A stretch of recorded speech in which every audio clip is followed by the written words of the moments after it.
So, hello students, hope you all are doing well. So, let's continue our today lecture. And today we will gonna discuss about the concept of your for loop in Python program. Okay. And in our previous lecture, we had seen the concept of your loops, that what is loops, and also we had already discussed about the concept of your while loops. Okay, so if you had not seen my previous lecture on the loops, then first of all, go for the my previous lecture, and then just come on to this for loop concept. Okay, and this will lead to the good way of learning of any the programming language. Okay, that is, you have to follow a proper path. Okay, proper path, or so that you can grab the concept in a proper sequence manner. Okay, so let's continue our today lecture, and let me share my desktop screen. Hope it is visible to all of you now. Okay. So our today lecture is for loop in your Python programming. Okay. So basically, if I will show you by taking a simple example, then I will take a simple example. Let's take a string. Okay. Let's take a variable that is str, and I will assign a simple string value to this particular str variable. Okay, so let's take here, I will assign Python. Python here, okay? Python.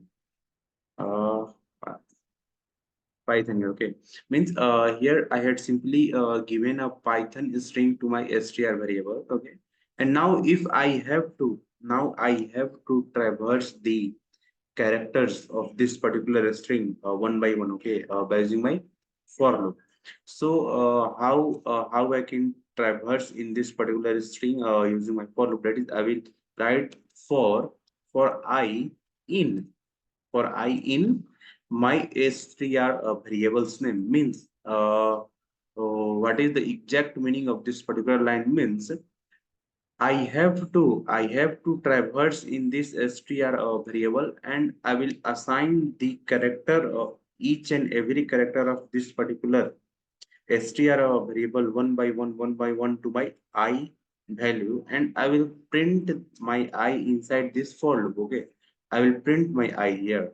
I will print my I here. Okay, means for the first iteration, the first character of this str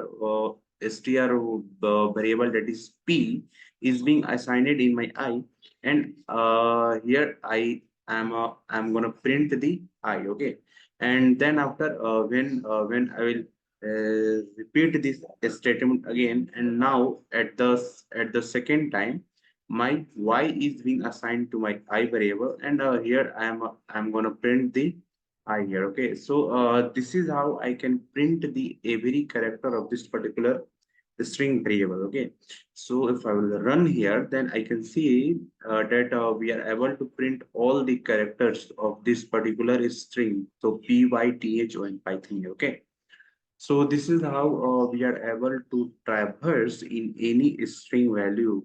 Okay, uh, so let's take a array here. Okay, so till now I think you guys are not well aware about the concept of array.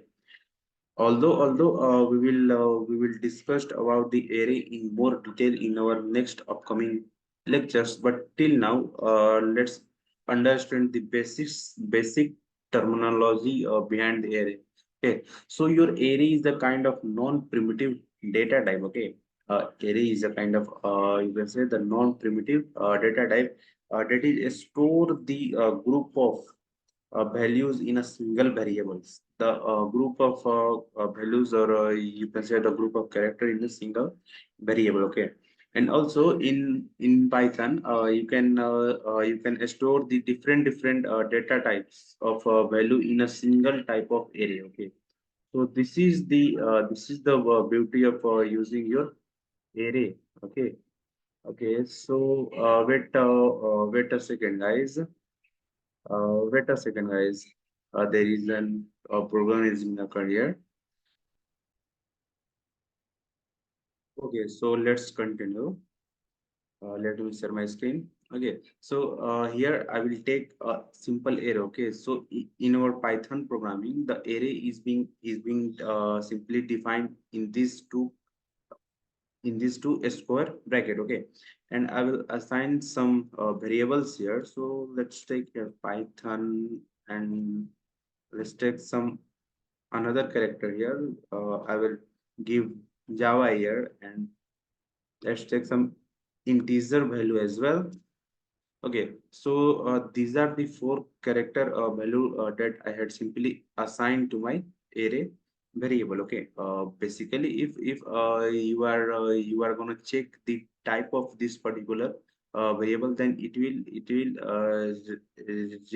return that is your str is of type list. Okay, but till now we will see the concept of list by simply assuming it's an array. Okay, because the concept of list and array are almost similar. Okay, so here I had simply taken these four character value to my this list variable that is str, and now I have to iterate over this particular list. Okay, I have to iterate over this particular list, and I have to print all the character value in a different lines. Okay, so what I will do, I will simply write this for loop. Okay, for loop, and I will pass the list variable name here, and I will print the I. Okay, because here I'm trying to store the every value of my list one by one to my I, and I will print the value of I here. Okay, now if I run the program, then I can see the Python Java 32 and 45 is being printed here. Okay, so this is how you can traverse over the list or array in your programming, Python programming, by using for loop as well. Okay. Okay. So now let's discuss about the concept of your break and continue. Break and continue. Okay. So basically, as the name is suggesting break. Okay. Let's discuss about the break. Means break means it will put a simple kind of condition. Okay, means at a fixed particular condition we have to get out from our loop. We have to get out from our loop means we have to make a break. We have to apply a break, and we have to stop our running loop. Means if I will told you that, hey, if your I is being equals to this 32, means the value of I is being equals to this 32, then we have to get out from the loop. We have to get out from the loop. Then what I will do, I will simply pass a if condition here. Okay, if my I is become equals to 32, my I is become whenever my I is become equals to 32, then simply I have to got break from my for loop.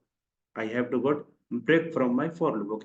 Okay. Let's see the rough the working of my for loop in this break statement. Means at a first iteration, the Python is being assigned to my I variable, and here it will check that is the Python is equals to 32. No, your Python is not equal to 32. Then we will print our Python.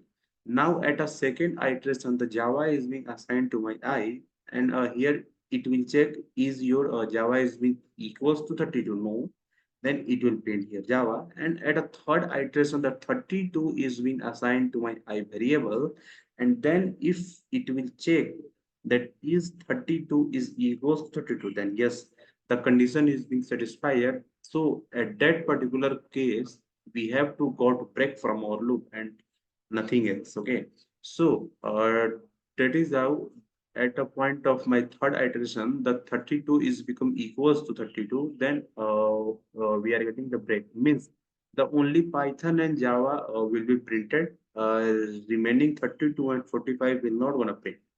Let's run our program. Then we can see only the Python and Java is being printed here. Okay. So this is how our break statement is working. And now let's see the concept of a continuous statement. Okay, continue.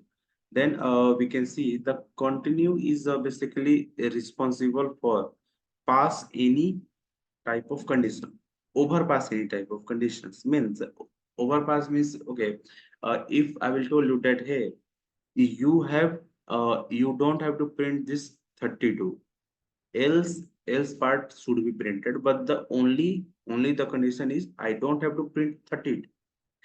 Remaining element I have to print, but the 32 I don't have to print. Okay, so I will make a simple kind of condition, that is, if my I is become 32, at that particular point I have to continue, means I have to pass that particular stage and I don't have to print.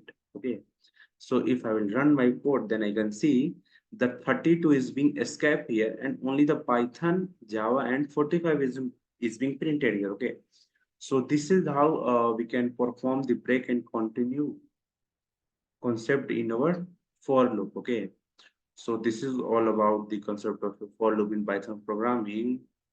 So let's wrap up our today's section. See you in the next lecture. Okay. So till then, keep learning, keep growing. Have a nice day. Bye bye.